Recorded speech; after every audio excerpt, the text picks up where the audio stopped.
I think you'll agree that this is not how cultural change works. A complex I think being errors. It arises because some person knuckles down, racks his brain, musters his ingenuity, and composes or writes or... I think you'll agree that this is influenced by ideas in the air and may polish draft after draft. But neither of these progressions is like natural selection. Just compare the input and the output. Draft 5 and Draft 6, or an artist's inspiration and her oeuvre. They do not differ by a few random substitutions. The value added with each iteration comes from focusing brain power on improving the product, not from retelling or recopying it hundreds of thousands of times in the hope that some of the malaprops or typos will be useful. Stop being so literal-minded, respond the fans of cultural evolution. Of course, cultural evolution is not an exact replica of the Darwinian version. In cultural evolution is not an exact characteristics are inherited. Lamarck, while being wrong about biological evolution, turned out to be right about cultural evolution. But this won't do. Lamarck, recall, was not just unlucky in his guess about life on this planet. As far as explaining complex design goes, his theory was, and is, a non-starter. It is mute about the beneficent force in the goes, his theory was, and in the organism, that bestows the useful mutations. And it's that force or voice that's doing all the creative work. To say that cultural evolution is Lamarckian is to confess that one has no idea how it works. The striking features of cultural products, namely their ingenuity, beauty, and truth, analogous to organisms' complex adaptive design, come from the mental computations that direct, analogous to organisms acquire, that is, understand, the characteristics. Models of cultural transmission do offer insight on other features of cultural change, particularly their demographics, how memes can become popular or unpopular. But the analogy is more from epidemiology than from evolution. Ideas as contain popular. But the analogy is diseases that cause epidemics is more from cause adaptations. They explain how ideas become popular, but not where ideas become popular. Many people unfamiliar with cognitive science see cultural evolution as the only hope for grounding wispy notions like ideas and culture in rigorous evolutionary biology. To bring culture into biology, they read like ideas and culture in rigorous reason. One shows how it evolved by its own evolutionary biology. The products of evolution don't have to look like evolution. The stomach is firmly grounded in biology, but it does not randomly secrete variants of acids and enzymes, retain the ones that break down food a bit, let them sexually recombine and reproduce, and so on for hundreds of thousands of meals. Natural selection of sexually recombine and reproduce, sexually such trial and error, and so on for hundreds of processor, releasing the right acids and enzymes on cue. Likewise, a group of minds does not have to recapitulate the process of natural selection to come up with a good idea. Natural selection designed the mind to be an information processor, and now it perceives, imagines, simulates, and plans. When ideas are passed around, they aren't merely copied with occasional typographical errors. They are evaluated, discussed, improved on, or rejected. Indeed, a mind that passively accepted ambient memes would be a sitting duck for exploitation by others, and would have quickly been selected against. Be a sitting duck for he wrote that nothing in biology makes sense except in the light. The geneticist Theodosius Dobzhansky of evolution. We can add that the famous evolution created psychology, and that is how it explains culture. The most important relic of early humans is the modern mind. Good ideas. You have channel surfed to a rerun of L.A. Law, and you want to know why the harpy lawyer Rosalind Shays. You have channel surfed to a weeping on the witness stand. Rerun of L.A. Law increased in volume until the pressure exceeded the surface tension by such and such an amount. You would squelch the lecture. What you want to find out is that she hopes to win a lawsuit against her former employers and is shedding crocodile tears to convince the jury that when the firm fired her, she was devastated. But if you saw the next episode and wanted to know the jury that when the firm fired her, why she plummeted to the bottom of an elevator devastated. Her motives would be irrelevant to anyone but a Freudian gone mad. The explanation is that matter in free fall, Rosalind Shays included, accelerates at a rate of 9.8 meters per second per second. There are many ways to explain an event, and some are better than others. Even if neuroscientists... There are many ways to explain an event. They decode the entire wiring event, and some are better sense when it is explained in terms of beliefs and desires, not in terms of volts and grams. Physics provides no insight into the machinations of a crafty lawyer, and even fails to enlighten us about many simpler acts of living things. As Richard Dawkins observed, if you throw a dead bird into the air, it will describe a graceful parabola, exactly as physics books say it should, then come to rest on the ground and stay there. It behaves as a solid body of a particular mass and wind resistance ought to rest on the ground, and it will not describe a parabola and come to rest on the ground. It will fly away and may not touch land this side of the county boundary. We understand birds land this side of the county boundary, plants in terms of their innards. Fits under a microscope. We need yet another kind of explanation for artifacts like a chair and a crowbar. A statement of the function the object is intended to perform. It would be silly to try to understand why chairs have a stable horizontal surface by cutting them open and putting bits of them under a microscope. The explanation is that someone designed the chairs by cutting them open and putting bits of us by cutting them behind them under a microscope. Believe that the mind is equipped with innate intuitive theories or modules for the major ways of making sense of the world. There are modules for objects and forces, for animate beings, for artifacts, for minds, and for natural kinds like plants, animals, and minerals. Don't take the theory idiom for natural kinds like plants and for natural kinds. We have seen people don't realize and minerals for too seriously either. People can mix and match their ways of knowing. A concept like throwing, for example, welds an intention, intuitive psychology, to emotion, intuitive physics. And we often apply modes of thinking to subject matters they were not designed for, such as in slapstick humor, person as object, animistic religion, tree or mountain as having a mind, and anthropomorphic animal stories, animals with human minds. As I have mentioned, I prefer to think of the ways of knowing in anatomical terms, as mental systems, organs, and tissues, like the immune system, blood, or skin. Terms, specialized structures, but don't necessarily come in encapsulated. They accomplish specialized functional packages. Thanks to their knowing, is surely too short. Cognitive scientists think of people as Mr. Spock without the funny ears. A more realistic inventory would include modes of thought and feeling for danger, contamination, status, dominance, fairness, love, friendship, sexuality, children, relatives, and the self. Fairness, love, are explored in later chapters. Friendship, sexuality are innate is different from saying that knowledge is innate.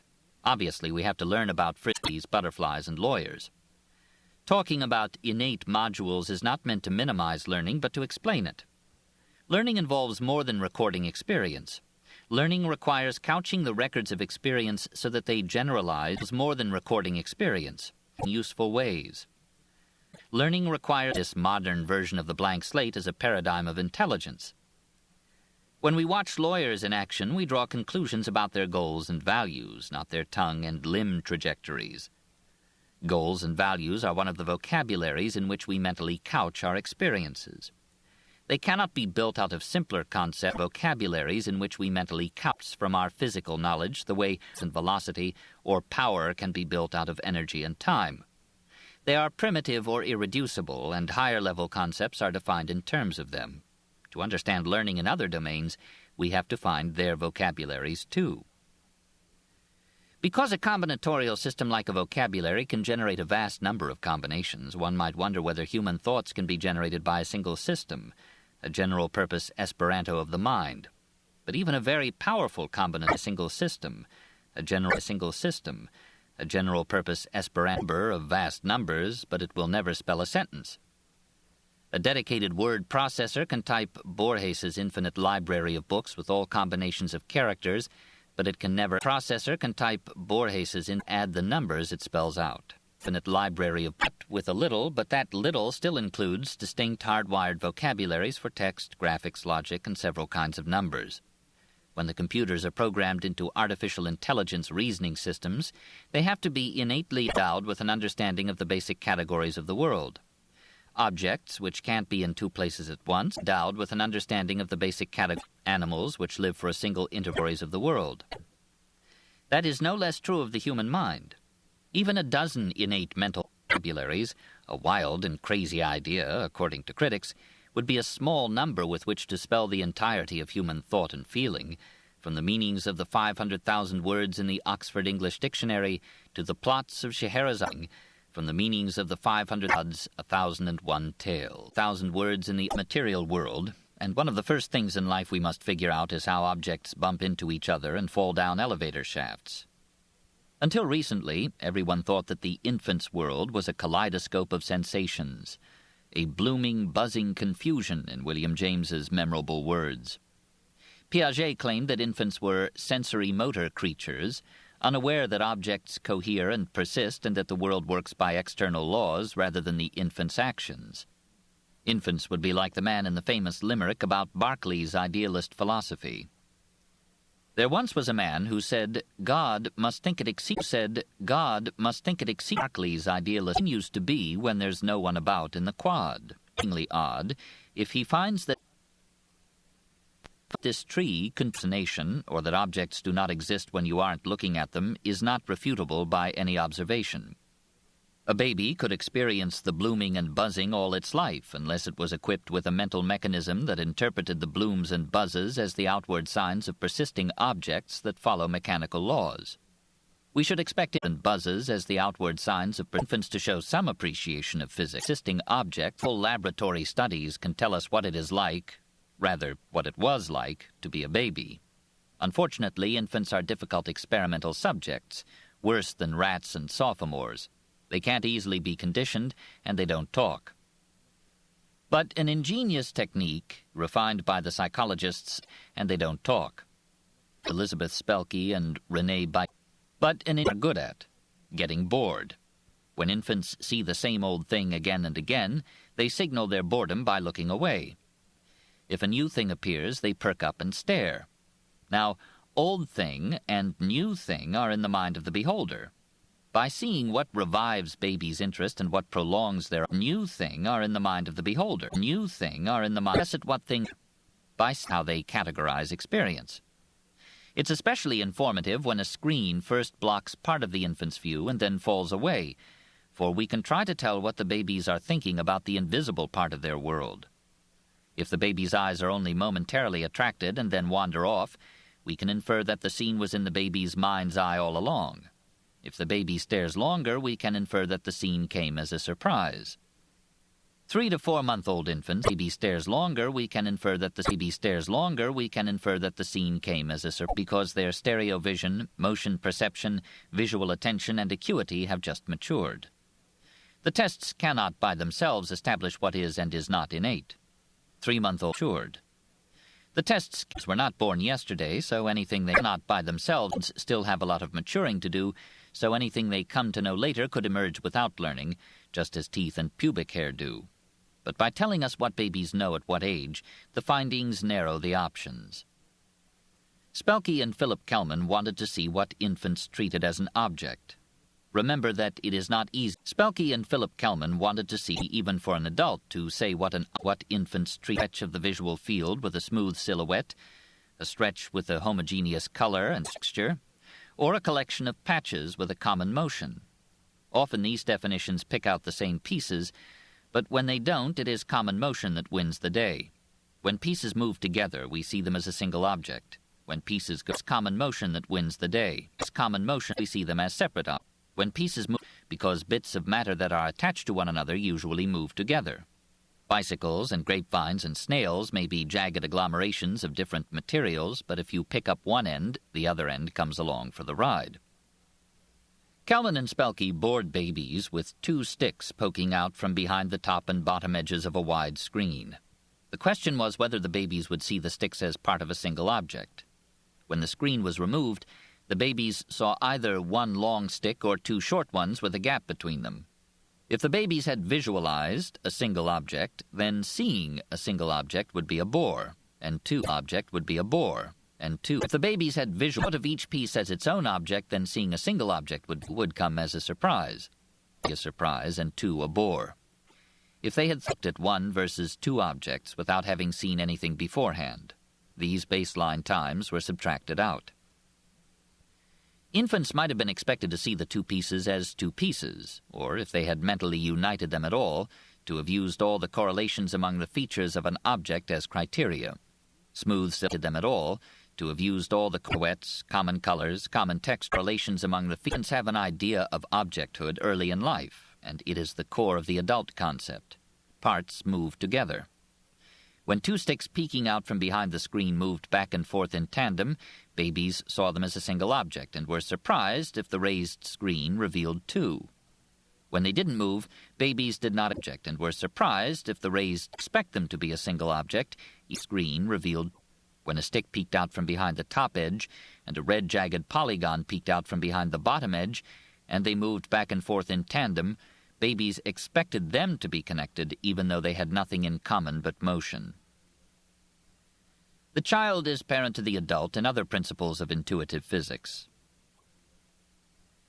The one is that an object cannot pass through. The child is parent to the has shown that 4-month-old infants are surprised when a panel just in front of a cube somehow manages to fall back flat to the ground, right through the space that the cube should be occupying. Spelke and company have shown that infants don't expect an object to pass through a barrier or through a gap that is narrower than the object is. A second principle is that objects move along continuous trajectories. They cannot disappear from one place. And a second principle is that objects move along continuous. Sees an object pass behind the left edge of a left screen and then seem to reappear from behind the right edge of a right screen without moving through the gap between the screens. She assumes she is at the edge of a right screen seeing two objects. When she, without moving through the other edge of the screen, cross the gap and then pass behind the right screen, she assumes she is seeing one object. A third principle is that objects are cohesive. Infants are surprised when a hand picks up what looks like an object, but part of the object stays behind. A fourth principle picks up what looks like an object, but pull is that objects move each other by part of the object stays. After repeatedly seeing an object pass behind a screen and another object pop out, babies expect to see one launching the other like billiard balls. They are surprised when the screen reveals one ball stopping short and the second just up and leaving. So 3 to 4-month-old infants see objects and just up and leaving. Remember them and expect them to obey the laws of. Babies are not stoned, as James Piaget Freud and others thought. And as the psychologist David Geary has said, James's blooming, buzzing confusion is a good description of the parent's life, not the infant's. The discovery also overturns the suggestion that babies stop their world from spinning by manipulating objects, walking around them, talking about them, or hearing them talked about. 3-month-olds can barely orient, see, touch, and reach, let alone manipulate, walk, talk, and understand. They could not have learned anything by the standard techniques of interaction, feedback, and language. Nonetheless, they are sagely understanding a stable and standard techniques of should not call MIT admissions just yet. A full world. Proud parents surprised when a hand pushes a box off a table and it remains hovering in midair, but the slightest contact with the edge of the table or a fingertip is enough for them to act as if nothing were amiss. And they are not fazed when a screen rises to reveal a falling object that has defied gravity by coming to rest in midair. Nor are they to reveal a falling object that has nonplussed when a ball rolls right over defied gravity. Infants don't quite have inertia down either. For example, they don't care when a ball rolls toward one corner of a covered box and then is shown to have ended up in the other corner. But then adults' grasp of gravity and inertia is not so firm either. The psychologists Michael McCloskey, Alfonso Karamazza, and Bert inertia is not so firm either. Green asked college students what the psychologist whirling tetherball was cut loose. A depressingly large minority, including many who had taken physics, guessed that it would continue in a curving path. Newton's first law states that a moving object continues to move in a straight line unless a force acts on it. The students explained that the moving object continues to move in a straight object acquires a force, or momentum. Remembering the lingo but not the concept, called it angular momentum. which propels it along the curve until the momentum gets used up and the path straightens out. Their beliefs come right out of the medieval theory in which an object is impressed with an impetus that maintains the object's motion and gradually dissipates. These howlers come from conscious theorizing. They are not what people are prepared to see. When people view their paper and pencil answer as a computer animation, they burst out, "People are prepared to see. People are prepared to see." When people view their paper plunging straight down. But the cognitive misconceptions do run deep. I toss a ball straight up. After it leaves my hand, which forces act on it on the leap? I toss a ball straight way up, at the apogee, and on the way up. To think that momentum carries the ball up against gravity, the forces equal out, and then gravity is stronger and pushes it back down.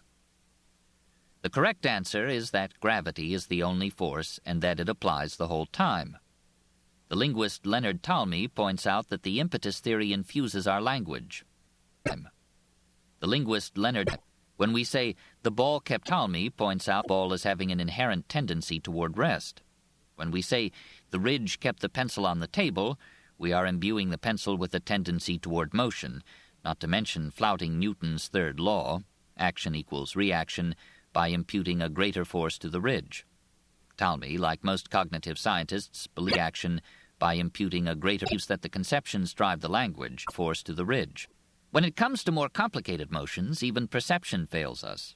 The psychologists Dennis Prophet and David Gilden have asked people simple questions about spinning tops, wheels rolling down ramps, colliding balls, and Archimedes in the bathtub displacements. Even physics professors guess the wrong outcome if they are not allowed to fiddle with equations on paper. If they are, they spend a quarter of an hour working it out and then announce that the problem is trivial. When it comes to these motions, video animations of impossible events look quite natural. Indeed, possible events look unnatural. A spinning top which leans without look quite natural. Physicists.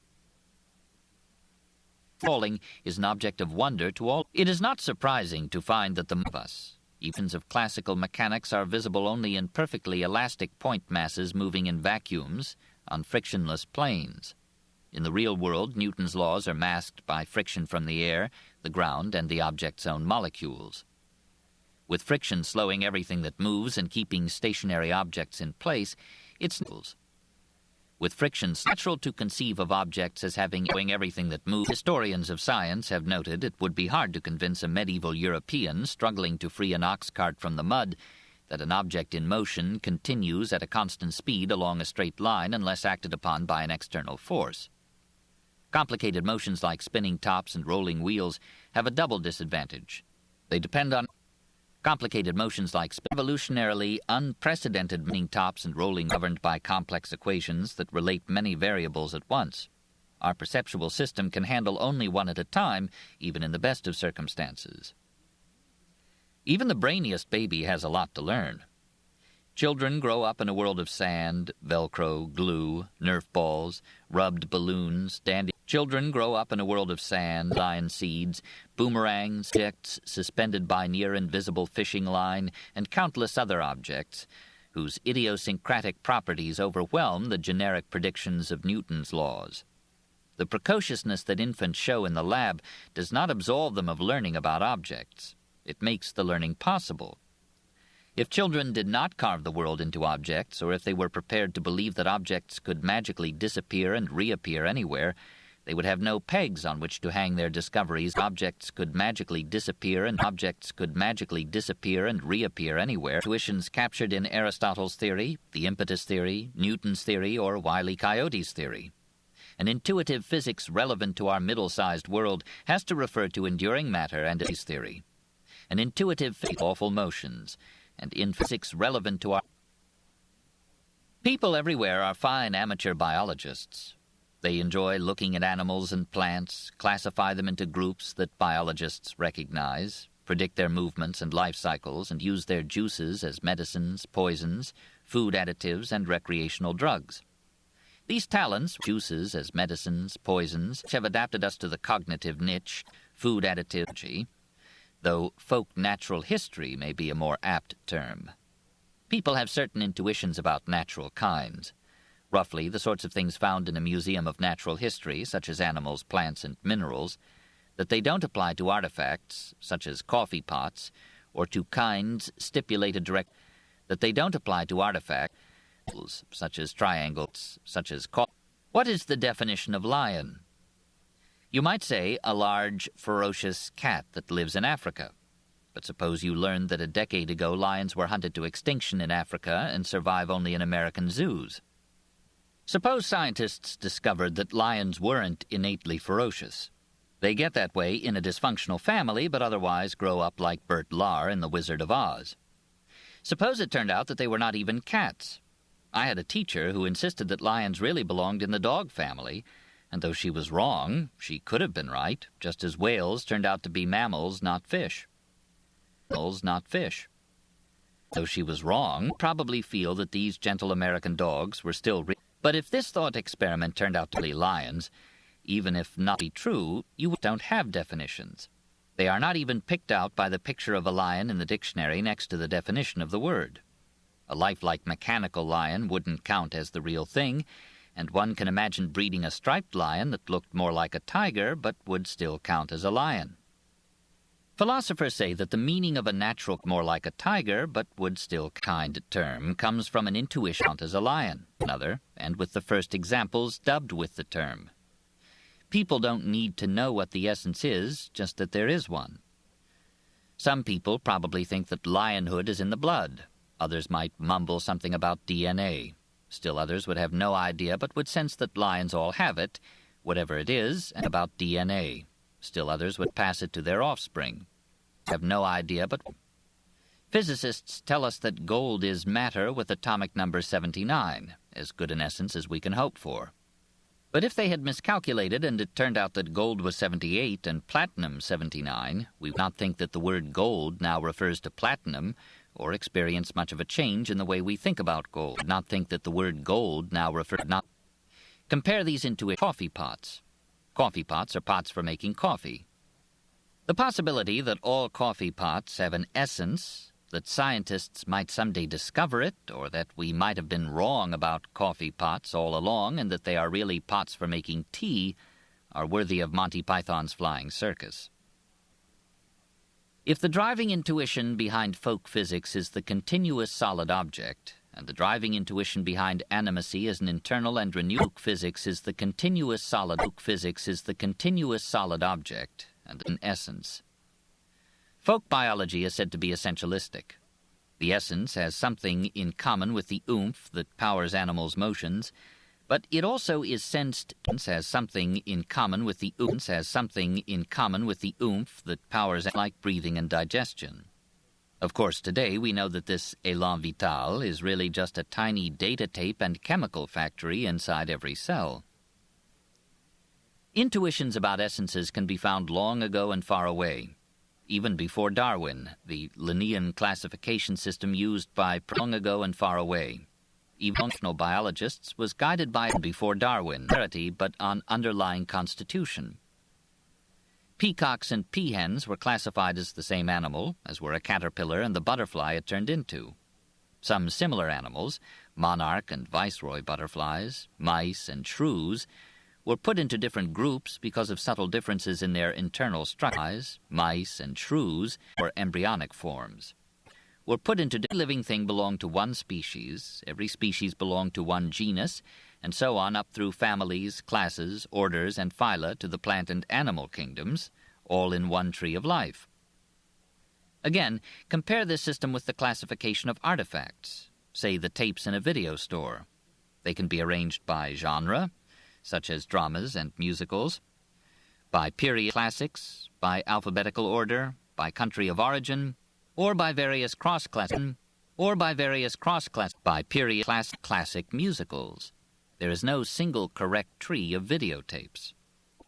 The anthropologists Brent Berlin and Scott Atran have discovered that folk taxonomies all over the world. The anthropologists Brent the same way as the Berlin and Scott animals into kinds that correspond to the biologist's genus. Since there is usually only one species per genus in a locality, their categories usually match the biologist's species as well. Every folk genus belongs to a single life form, such as mammals, birds, mushrooms, herbs. Every folk genus belongs to insects or reptiles. Single life form.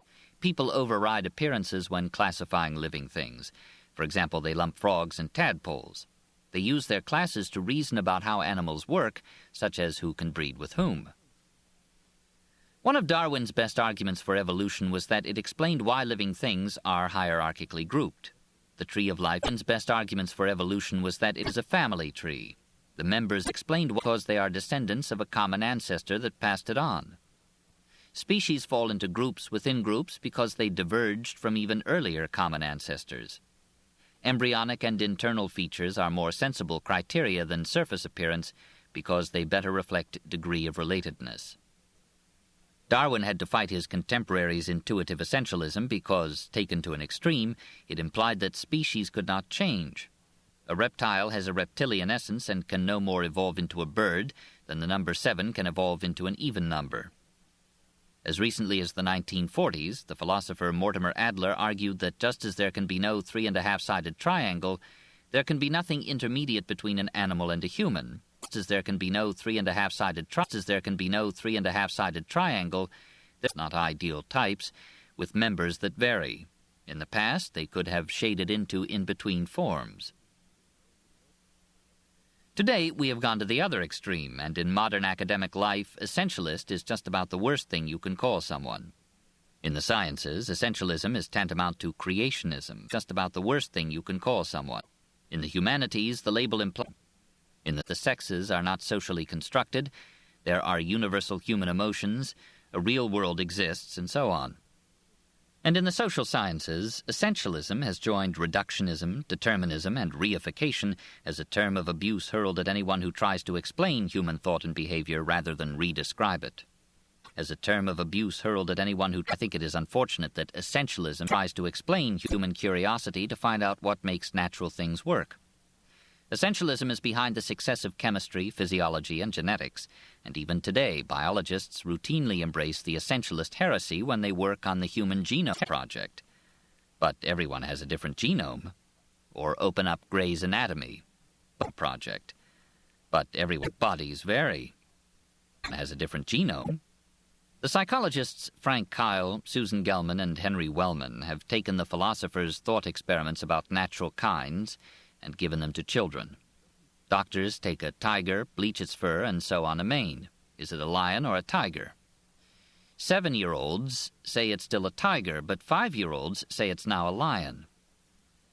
This finding, taken at face value, suggests that older children are essentialists about animals, but younger ones are not. At no face value suggests make a coffee pot look like a bird feeder. Children, like adults, say it just is a bird feeder. But with deeper probing, one can find evidence for essentialist intuitions about living feeder. Coolers. With deeper probing, or boundary into plants or artifacts. For example, they say that a porcupine that looks as if it has been turned into a cactus or a hairbrush, in fact has not. And preschoolers think that one species can be turned into another only when the transformation affects a permanent part of the animal's constitution, not when it merely alters appearance. When the transformation affects a permanent part, for example, they deny that a lion costume of the animal's constitution. Remove the innards of a dog, the shell that remains while looking like a dog is not a dog and can't pick or eat dog food. But if you remove the outsides of a dog, leaving something that doesn't look like a dog at all, it's still a dog and does doggy things. Preschoolers even have a crude sense of inheritance. Told that a piglet is being raised by things. Preschoolers even have cows. They know it will grow up with a crude sense of inheritance. Children do not merely sort animals like baseball cards, but use their categories to reason about how animals work. In one experiment, 3-year-olds were shown pictures of a flamingo, a blackbird, and a bat that looked a lot like the blackbird. The children were told that flamingos feed their babies mashed-up food, but bats feed their babies milk, and were asked what they thought the blackbird feeds its babies. With no further information, children went with appearances and said that blackbirds, like bats, give milk. But if they were told that a flamingo is a bird, the children thought of them as working like blackbirds, despite their different appearance, and guessed that blackbirds provide their babies with mashed-up food, too. Children also... and guessed that blackbirds provide their babies with say that a rose has thorns because it helps the rose, but not that barbed wire has barbs to help the wire. They say that claws are good for the lobster, but not that jaws are good for the pliers. This sense of fitness or adaptation is not just a confusion between psychological wants and biological functions. Fitness or adaptation is not. The psychologists, just a confusion between, shown that children have a clear sense that bodily processes are involuntary. They know that a boy can't digest dinner more quickly to make room for dessert, nor can he make himself fat by wishing alone. Is essentialism learned?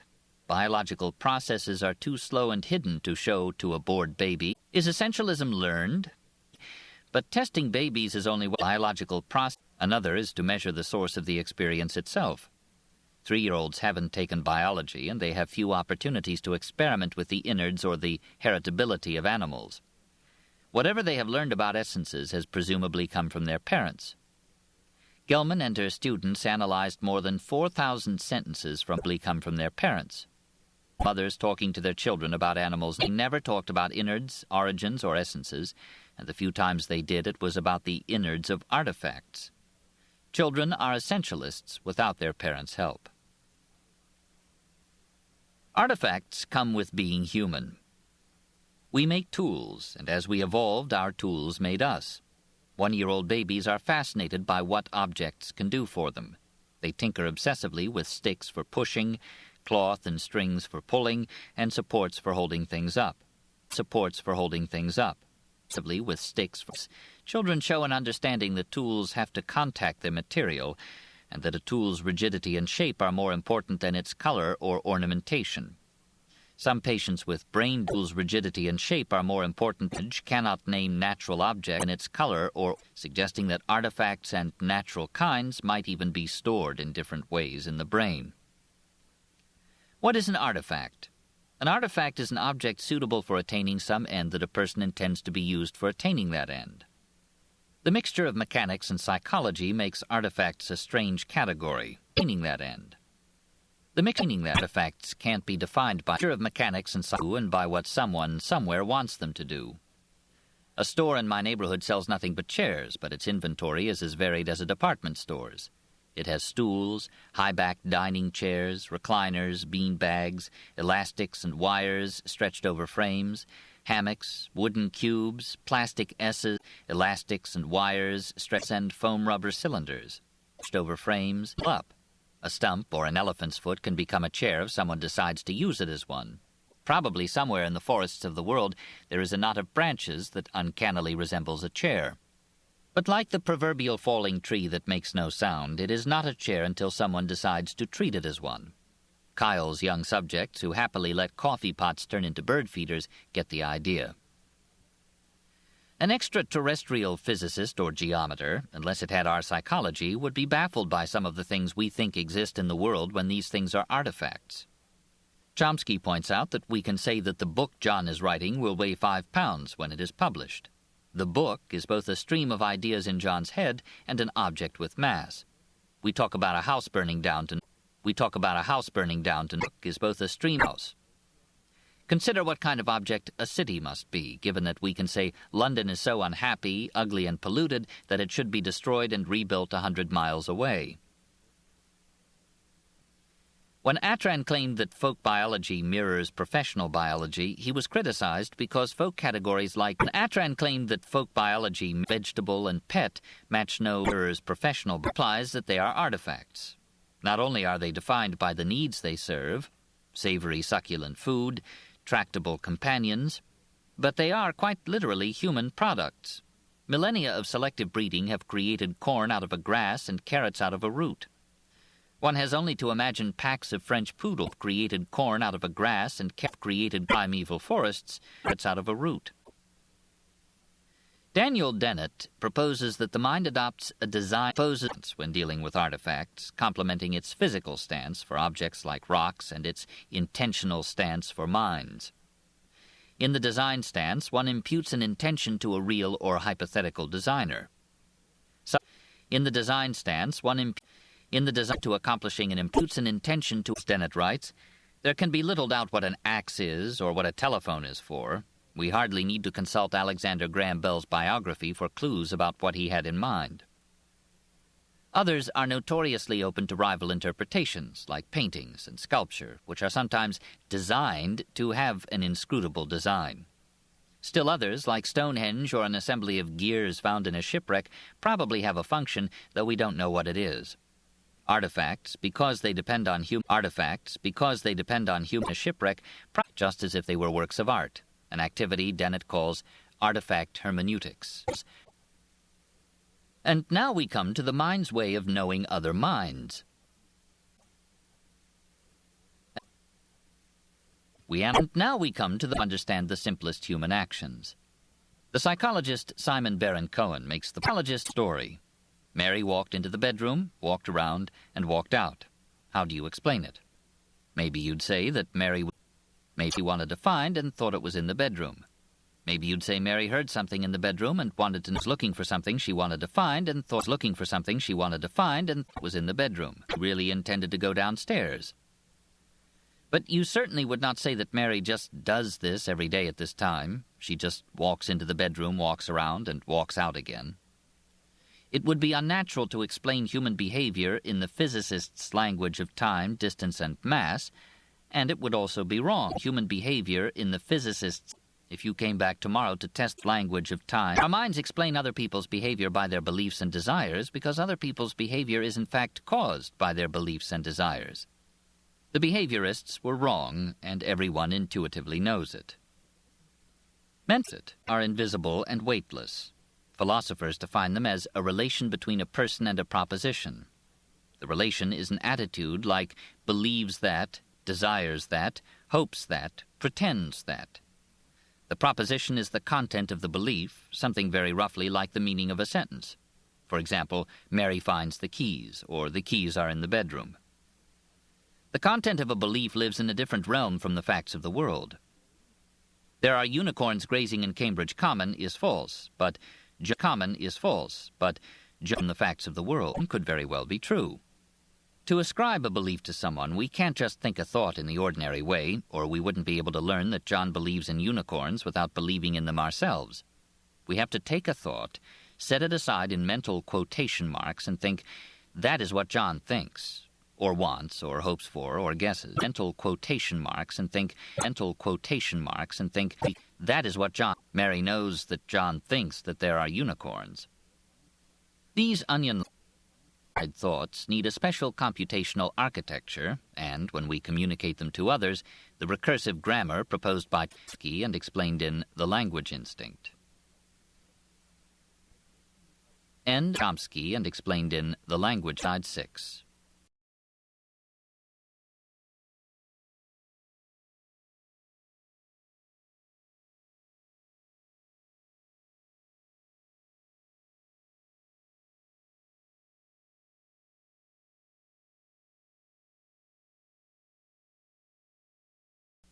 We mortals can't read other people's minds directly, but we make good guesses from what they say, what we read between the lines, and reading our first exercised in the crib. 2-month-old behavior. It is our species' most remarkable talent. The skills behind mind reading are first exercised in the crib. 2-month-olds stare at eyes. 6-month-olds know when they're reading are first exercised in the crib. What a parent is staring at and check a parent's eyes when they are uncertain why the parent is doing something. Between 18 and 24 months, children begin to separate the contents of other people's minds from their own beliefs. They show that ability in a deceptively simple feat. Pretending. When a toddler plays along with his mother who tells him the phone is ringing and hands him a banana, he is separating the contents of their pretense, the banana is a telephone, from the contents of his own belief, the banana is a banana. 2-year-old banana is a telephone, from the contents of his own belief. Remember, they know that a looker generally wants what he is looking at, and they grasp the idea. For example, they know that you can't eat the memory of an apple and that a person can tell what's in a box only by looking into it. By 4, children pass a very stringent test of knowledge about other minds. They can attribute to others beliefs they themselves know In a typical experiment, children open a Smarties box and are surprised to find pencils inside. Smarties, the British psychologists explain to American audiences, are like M&Ms, only better. Then the children are asked what a person coming into the room expects to find. Though the children know that the box contains pencils, they sequester the knowledge, put themselves in the newcomer's shoes, and say, Smarties. 3-year-olds have more trouble keeping their knowledge out of the picture. They insist that the newcomer will expect to find pencils in the candy box. But it's unlikely that they lack the very idea of other minds. When the wrong answer is made less alluring, or the children are induced to think a bit, or the children attribute false beliefs to others too. The results come out the same in every country in which children have been tested. Thinking of other minds comes so naturally that it almost seems like part and parcel of intelligence itself. Can we even imagine what it would be to think of other people as having minds? The psychologist Alison Gopnik imagines it would be like this. At the top of my field of vision is a blurry edge of nose. In front are waving hands. Around me, bags of skin are draped over chairs and stuffed into pieces of cloth. They shift and protrude in unexpected ways. 2 dark spots near the top of them swivel restlessly back and forth. A hole beneath the spots fills with food, and from it comes a stream of noises. The noisy forth. A hole beneath the spot.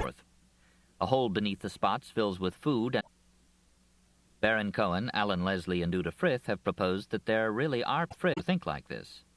They are the people we call autistic. Autism affects about 1 in 1,000 children. They are said to draw into a shell and live within themselves. When taken into a room, they disregard people and go for the objects. When someone offers a hand, they play with it like a mechanical toy. Cuddly dolls and stuffed animals hold little interest. They hold little attention to their parents and don't respond when called. In public, they touch, smell, and walk over people as if they were furniture, over people as if children. But the intellectual and perceptual abilities of some autistic children are legendary, especially after Dustin Hoffman's performance in Rain Man. Some of them learn multiplication tables, put together jigsaw puzzles, even upside down, disassemble and reassemble appliances, read distant license plates, or instantly calculate the day of the week on which any given date in the past or future falls. Like many psychology undergraduates, I learned about autism from a famous Scientific American reprint, Joey, a Mechanical Reading, by the psychoanalyst Bruno Bettelheim. Bettelheim explained that Joey's autism was caused by emotionally distant parents, icebox mother became the favored term, and early rigid toilet training. He wrote, "It is unlikely that Joey's calamity could befall a child in any time and culture but our own." According to Bettelheim, post-war parents had such an easy time providing their children with creature comforts that they took no pleasure in it, and the children did not develop a feeling of worth from having their basic needs satisfied. Bettelheim claimed, and the children did not have the toilet. He allowed that the therapy entailed some hardships for his counselors. Today we know that autism occurs in every country and social class, lasts a lifetime, though sometimes lasts movement, and cannot be blamed on mothers. It almost certainly has neurological and genetic causes, though they have not been pinpointed. Frith and Leslie suggest that autistic children are mind-blind. Their module for attributing minds to others is damaged. Autistic children almost never pretend, can't explain the difference between an apple and a memory of an apple, don't distinguish between someone's looking at the box and someone's touching it, know where a cartoon face is looking but do not guess that it wants what it is looking at, and fail the Smarties, false belief, task. Remarkably, they pass a test that is logically the same as the false belief task, but not about minds. The experimenter lifts rubber ducky out of the bathtub and puts it on the bed, takes a Polaroid snapshot and then puts it back in the bathtub. Normal 3-year-olds believe that the photo will somehow show the duck in the tub. Autistic children know it does not. Mind blindness is not caused by real blindness nor by mental retardation such as Down syndrome. It is a vivid reminder that the contents of the world are not just there for the knowing, but have to be grasped with suitable mental machinery. In a sense, autistic children are right. The universe is nothing but matter in motion. My normal mental equipment leaves me chronically dumbfounded at the fact that a microdot and a spoonful of semen can bring about a sight of thinking and feeling, and that a blood clot or a metal slug can end it. It gives me the delusion that London and chairs and vegetables are on the inventory of the world's objects. Even the objects themselves.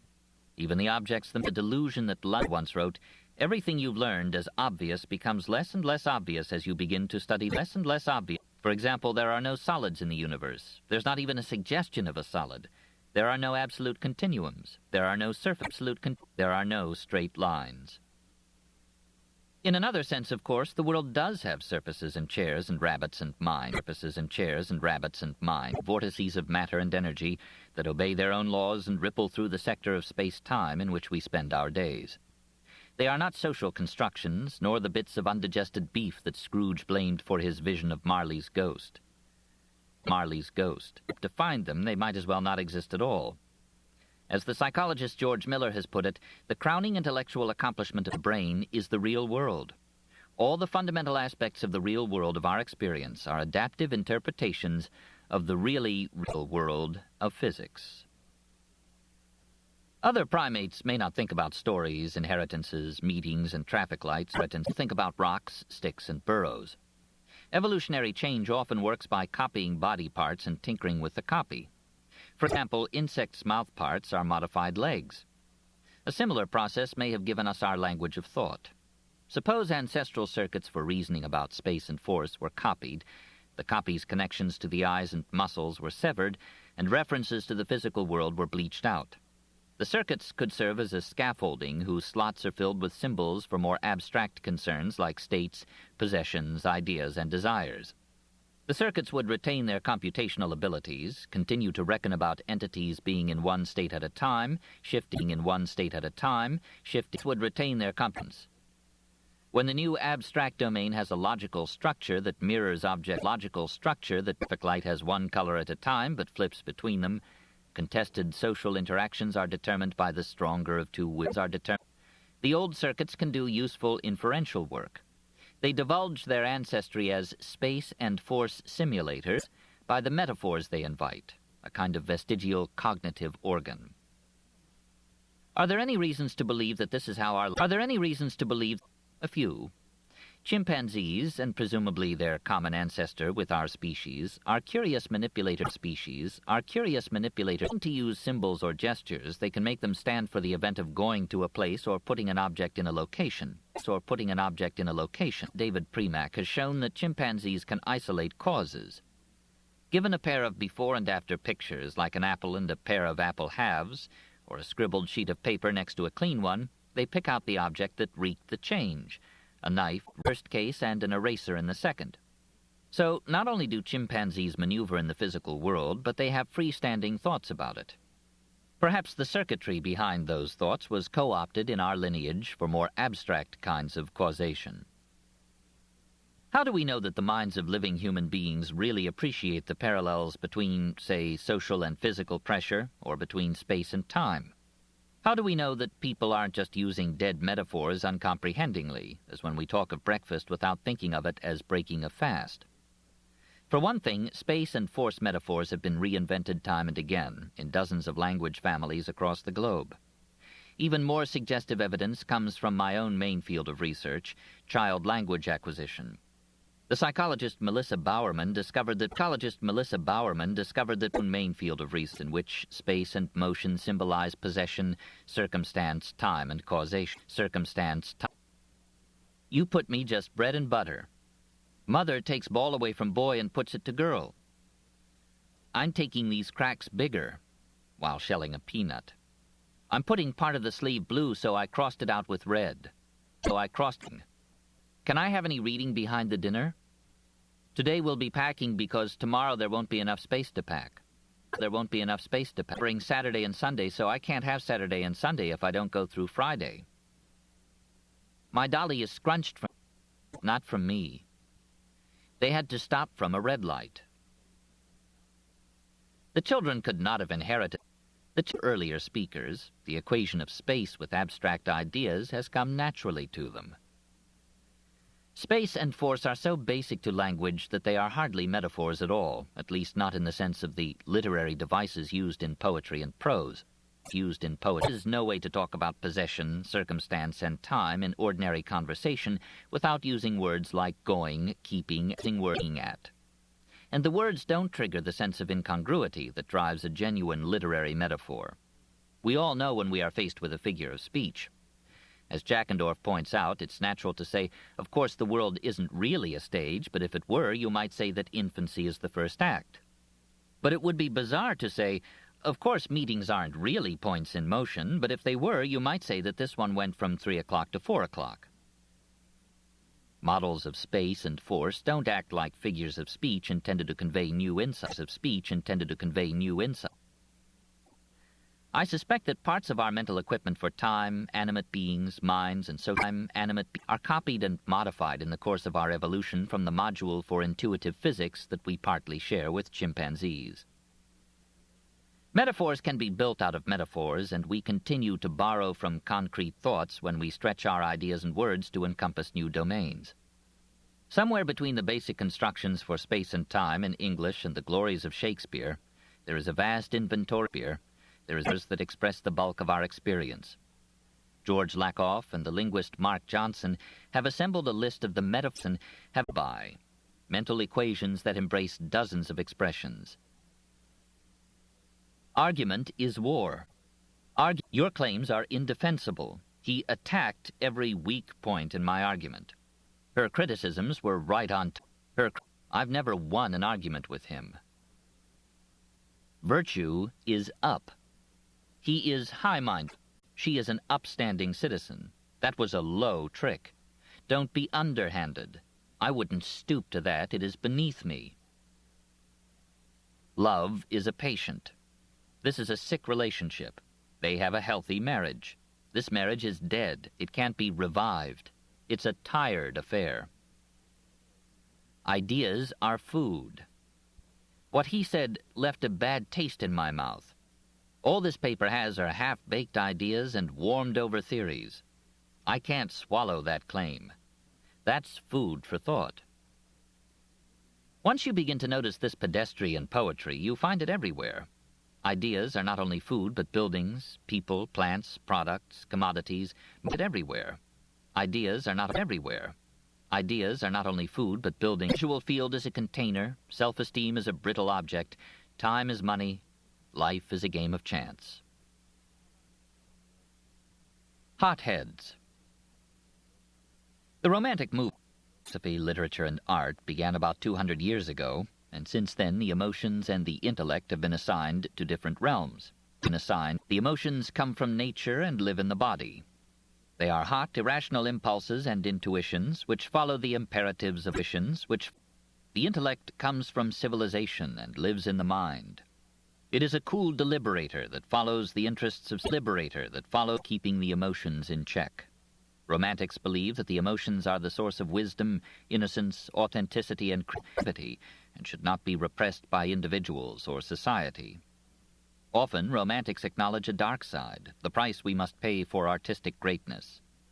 When the anti-hero in Anthony Burgess's A Clockwork Orange has his violent impulses conditioned out of loses his taste for Beethoven.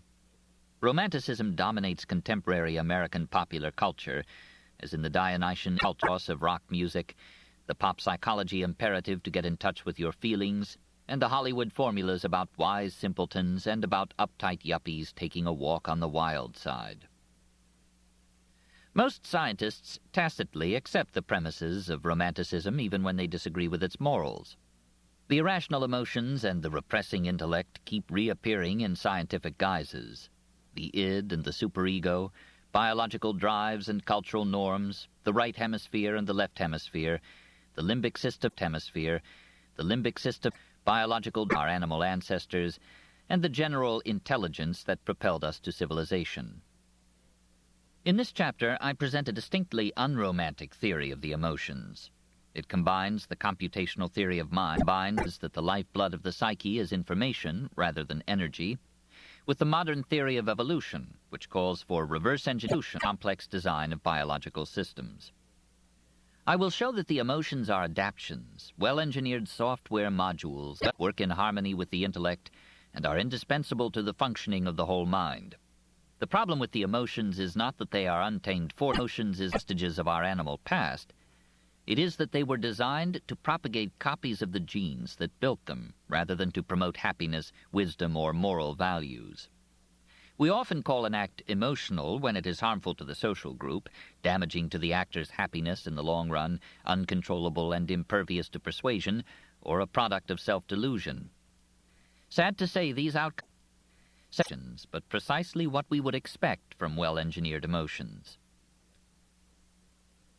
The emotions has been prematurely written off as non-adaptive baggage. The neuroscientist Paul MacLean took the romantic doctrine of the emotions and translated it into a famous but incorrect theory known as the triune brain. He described the human cerebrum as an evolutionary palimpsest of 3 layers. At the bottom are the basal ganglia, or reptilian brain, the seat of the primitive and selfish emotions driving the 4 F's: feeding, fighting, fleeing, and sexual behavior. Grafted onto it is the limbic system, or primitive mammalian brain, which is dedicated to the kinder, gentler social emotions, like system, or primitive mammalian brain, which is dedicated to the neocortex that grew wild in human evolution and that houses the intellect. Our animal legacies is also familiar from pop mythology documentaries in which snarling baboons segue into snarling hooligans as the voiceover frets about whether we will rise above our instincts and stave off nuclear doom. One problem for the triune theory is that the forces of evolution do not just heap layers on an unchanged foundation. Natural selection may work with what is already around, but it can modify what it finds. Most parts of the human body came from ancient mammals, and before them ancient reptiles, but the parts were heavily modified to fit features of the human lifestyle, such as upright posture. Though our bodies carry vestiges of the past, they have few parts that were unmodifiable and adapted only to the needs of older species. Even the appendix is currently put to use by the immune system. The circuitry for the emotions was not left untouched either. Admittedly, some traits of the architectural plan of an organism that selection is powerless to tinker with them. Might the software for the emotions be burned so organisms are condemned to feel as their remote ancestors did? The evidence says no. The emotions are easy to reprogram. Emotional repertoires vary wildly among animals depending on their species, sex, and age. Within the mammals, we find the lion and the lamb. Even within dogs, a single species, a few millennia of selective breeding have given us pit bulls and St. Bernards. The genus closest to ours embraces common chimpanzees, in which gangs of males massacre genus closest to, and the pygmy chimpanzees, or bonobos, whose philosophy is make bonobos, Of course, some reactions are widely shared across species, say panic when one is confined, but the reactions may have been retained because they are adaptive for everyone. Natural selection may not have had complete freedom to reprogram the emotions, but it had a lot. And the human cerebral cortex does not ride piggyback on an ancient limbic system or serve as the terminus of a processing stream beginning there. The systems work in tandem, integrated by many two-way connections. The amygdala, an almond-shaped organ buried in each temporal lobe, houses the main circuits that color our experience with emotions. It receives not with emotional signals, such as of loud noises, from the lower stations of the brain, but abstract, complex information from the brain's highest centers. The amygdala, in turn, sends signals to virtually every other part of the brain, including the decision-making circuitry of the frontal lobes. Mirrors the psychology. Emotion is not just running away from a bear. It can be set off by the most sophisticated information capable of, such as reading a Dear John letter or coming home to find an ambulance in the driveway. And the emotions help to connive intricate plots for escape, revenge, ambition, and courtship. As Samuel Johnson wrote, "Depend upon it, sir, when a man knows he is to be hanged in a fortnight, it concentrates his mind wonderfully." The first step in reverse engineering the emotions is try to imagine what a mind would be like without them. Supposedly, Mr. Spock, the Vulcan mastermind, didn't have emotions without them. A near itch that drove him back to Vulcan to spawn. But Spock's emotionlessness just amounted to his being in control, not losing his head, coolly voicing unpleasant truths, and so on. He must have been driven by some motives or goals. Something must have kept Spock from spending his days calculating pi to a quadrillion digits or memorizing Manhattan telephone directory. Something must have impelled him to explore strange new worlds, to seek out new civilizations, and to go where no man had gone before. Presumably it was intellectual curiosity, a drive to set and solve problems, and solidarity with allies. Emotions all. And what would Spock have done when faced with a predator or an invading Klingon? Do a headstand? Do a headstand? Presumably a part of his brain quickly mobilized his faculties to scope out how to flee and to take steps to avoid the vulnerable That is, he had fear. Spock may not have been impulsive or demonstrative, but he must have had drives that impelled in pursuit of certain goals rather than others. A conventional computer program is a list of instructions. A computer program is a list until it reaches stop. But the intelligence of aliens, robots, and animals needs a more flexible method of control. Recall that intelligence is the pursuit of goals in the face of obstacles. Without goals, the very concept of intelligence is meaningless. To get into my locked apartment, I can force open a window, call the landlord, or try to reach the latch through the mail slot. Each of these goals is attained by a chain of sub-goals. My fingers won't reach the latch, so the sub-goal is to find pliers. But my pliers are inside. My fingers won't buying new pliers, and so on. But where does the topmost goal, to attain, come from? For artificial intelligence systems, it comes from the programmer. The programmer designs soybean diseases or predict the next day's Dow Jones Industrial Average. For organisms, it comes from natural selection. The brain strives to put its owner in circumstances like those that caused its ancestors to reproduce. The brain's goal is not reproduction. Animals don't know the facts of life, and people who do know them are happy to subvert them, such as when they use contraception. Called in Homo sapiens, that problem-solving social species, are not just the 4 F's. High on the list are understanding and securing the cooperation of others. And here is the key to why we have emotions. An animal do all its goals at once. If an animal is both hungry and thirsty, it should not stand halfway between a berry bush and a lake, as in the fable of a bush and a lake of ass who starved between 2 haystacks. Nor should it nibble a berry, walk over and take a sip from the lake, walk back to take a sip from and so on. The animal must commit its body to one goal at a time, and the goals have to be matched with the best moments for achieving them. Ecclesiastes says that to everything there is a season, and a time to every purpose under heaven, a time to weep and a time to laugh, a time to love and a time to hate. Different goals are appropriate when a lion has you in its sights, when your child shows up in tears, or when a rival calls you an idiot in public. The emotions are mechanisms that set the brain's highest-level goals. Once triggered by a propitious moment, an emotion triggers the cascade of sub-goals and sub-sub-goals that we call thinking and acting. Moment, an emotion, a multiply nested control structure of sub-goals within sub-goals within sub-goals within our line divides thinking from feeling, nor does thinking inevitably precede feeling or vice versa, notwithstanding the century over which comes first.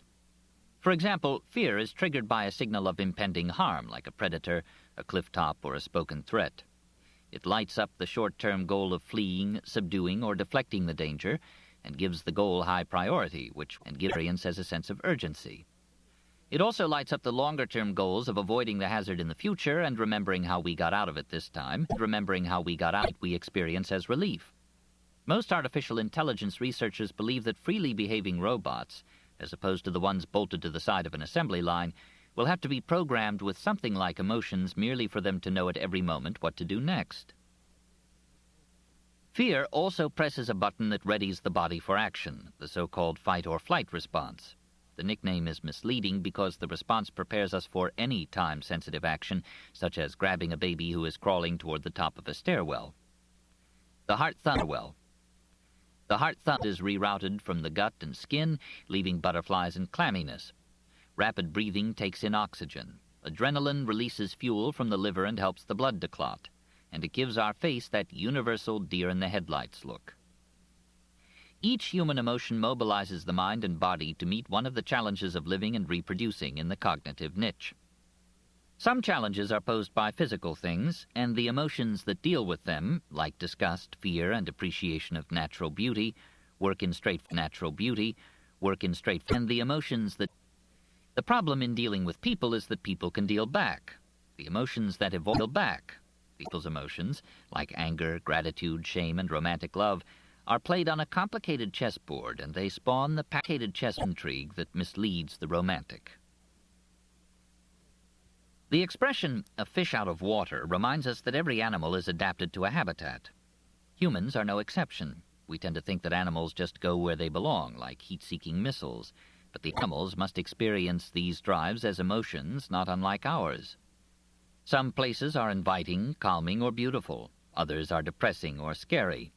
The topic in biology called habitat selection is, in the case of Homo sapiens, the same as the topic in genes, the architecture called environmental aesthetics, what kinds of places we enjoy being in. Until very recently, our ancestors were nomads, leaving a site when they had used up its edible plants and animals. The decision of where to go next was no small matter. Cosmides and Tubi, right? Imagine that you are on a camping trip that lasts a lifetime. Having to carry water from a stream and firewood from the one quickly learns to appreciate the advantages of some campsites over others. Dealing with exposure on a daily basis quickly gives one an out of the wind, snow, or rain. For hunter-gatherers, there is no escape from this way of life. No opportunities to pick up food at the grocery store, no telephones, no emergency services, no artificial water supplies, no fuel deliveries, no cages, guns, or animal control officers to protect one from the predatory animals.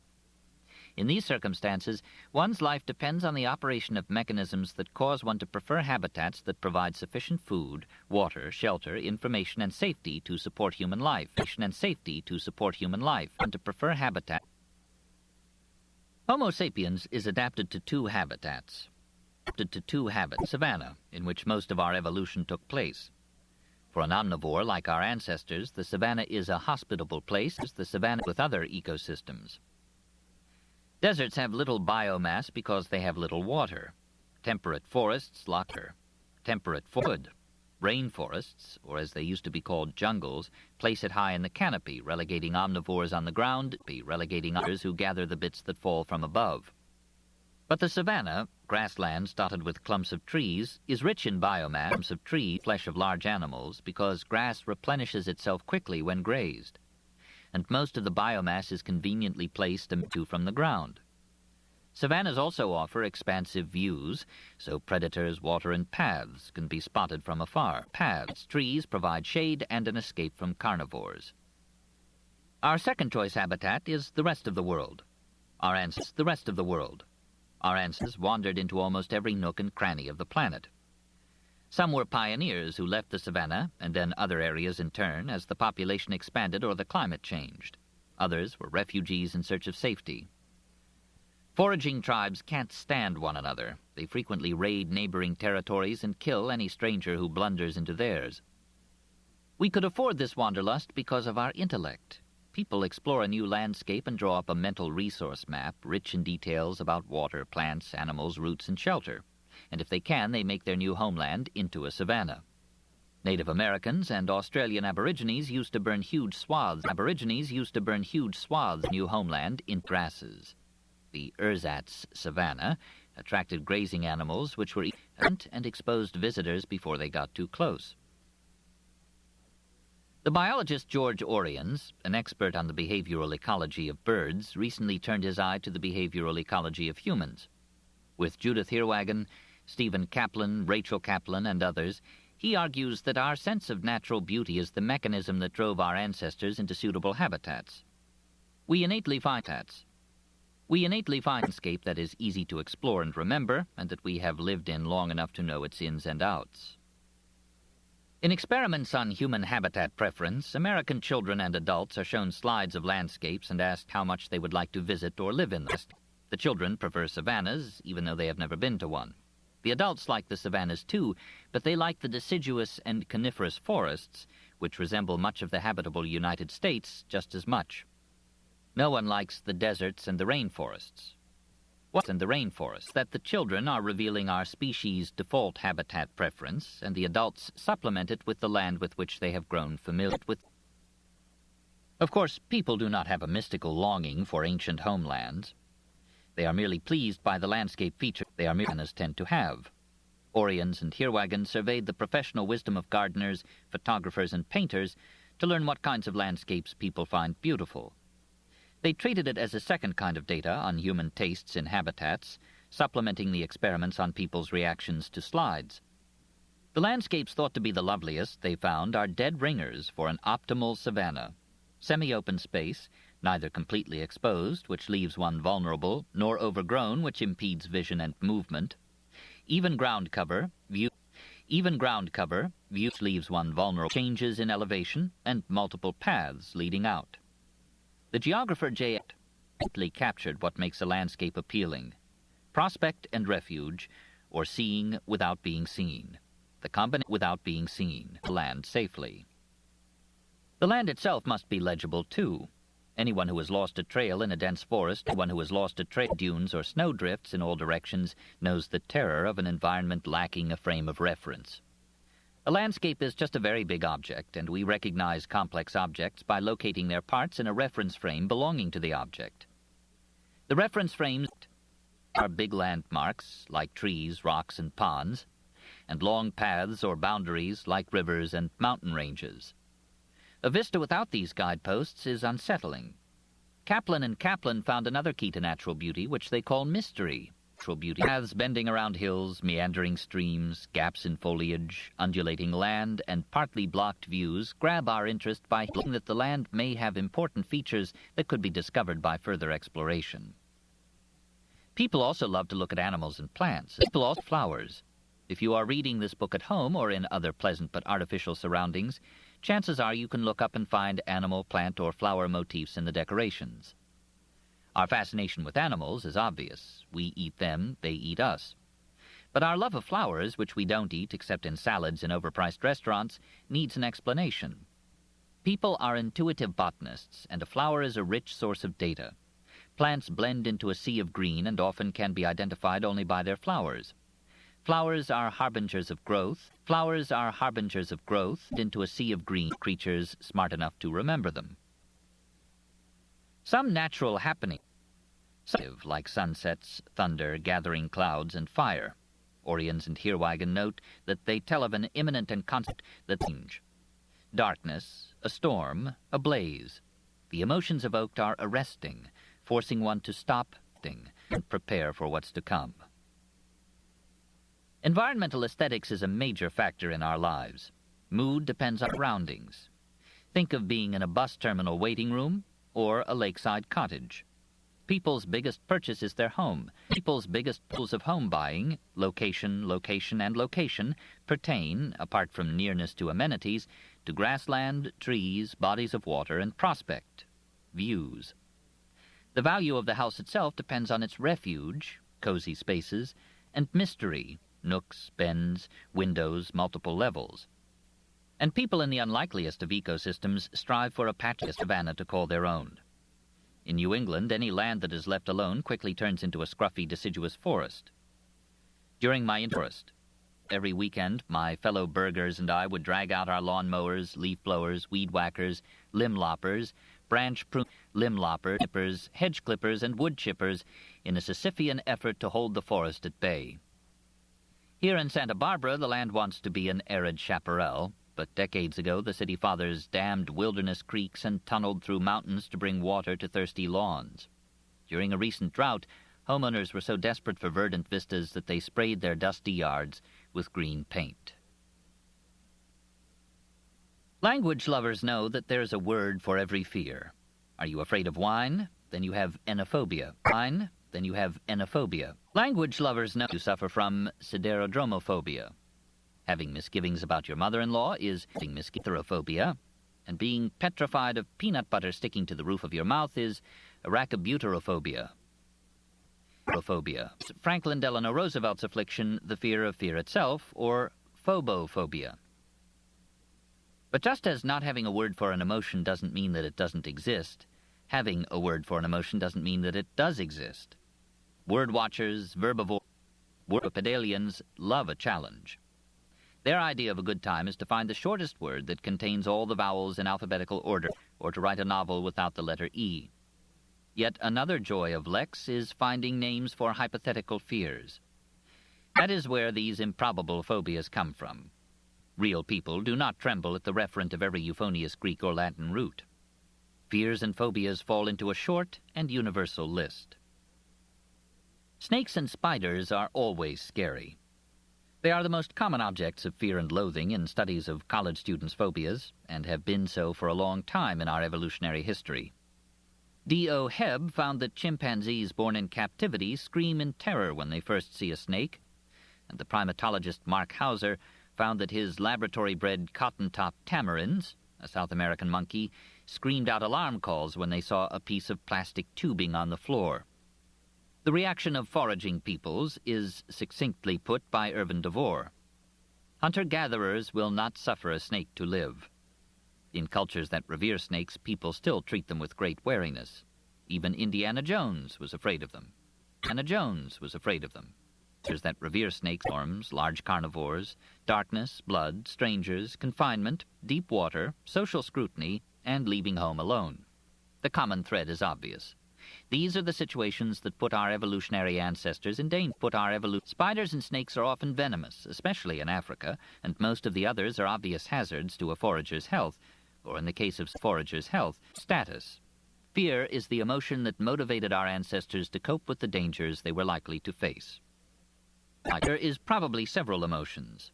Phobias of physical things, of social scrutiny, and of leaving home respond to different kinds of drugs, respond to different brain circuits. The psychiatrist Isaac Marks has shown that people react in different ways to different frightening things, in different ways, action appropriate to the hazard. An animal triggers an urge to flee, but a precipice causes one to freeze. Social threats lead to shyness and gestures of appeasement. People really do faint at the sight of blood because their blood pressure drops, presumably a response that would minimize the further loss of one's own blood. The best evidence that fears are adaptations and not just bugs in the nervous system is that bugs that have evolved on islands without predators lose their fear and are sitting ducks for any invader. Hence the expression, dead dodo. Fears in modern city dwellers protect us from dangers that no longer exist and fail to protect us from dangers in the world around us. We ought to be afraid of guns, driving fast, driving without a seatbelt, lighter fluid, and hair dryers near bathtubs, not of snakes and spiders. Public safety officials try to strike fear in the hearts of citizens using everything from statistics to shocking photographs, usually to no avail. Parents scream and punish to deter to shocking photographs, usually to no avail. Children were asked what they were most afraid of. They cited lions, tigers, and snakes. Unlikely tigers in the Windy City. Of course, fears do change with experience. For decades, psychologists thought new fears the way Pavlov's dogs learned to salivate to a bell. In a famous experiment, John B. Watson, the founder of behaviorism, came up behind an 11-month-old boy playing with a tame white rat and suddenly clanged 2 steel bars together. After a few more clangs, the boy became afraid of the rat and other white furry things, including rabbits, dogs, a sealskin coat, and Santa Claus. To associate danger with a previously neutral stimulus. A rat shocked in a white room will flee it for a black room every time it is dumped there, long after the shocker has been unplugged. But in fact, creatures cannot be conditioned to fear just any old thing. Children are nervous about rats, and rats are nervous about bright rooms before any conditioning begins, and they easily associate them with danger. Change the white rat to some arbitrary object, like opera glasses, and the child never learns to fear it. Shock the rat in a black room, a white one, and that nocturnal creature learns the association more slowly and unlearns it more quickly. The psychologist Martin Seligman suggests that fears can be easily conditioned only when the animal is evolutionarily prepared to make the association. Few, if any, human phobias are about neutral objects that were once paired with some trauma. People dread snakes without ever having seen one. After a frightening or painful event, people are more prudent around the cause, but they do not fear it. There are no phobias for painful event. Television cliches notwithstanding, most survivors of a traumatic event do not get the screaming memes every time they face a reminder of it. Vietnam veterans resent the stereotype in which they hit the dirt whenever someone drops a glass. A better way to understand the learning of fears is to think through the evolutionary demands. The world is a dangerous place. The warriors could not have spent their lives cowering in caves. There was food to gather and mates to win. They had to calibrate their fears of dangers against the actual dangers in the local environment. After all, not all spiders are poisonous. And against their own ability to neutralize the danger, their know-how, defensive technology, and safety in numbers. End of Side 6. Please turn to Side 7.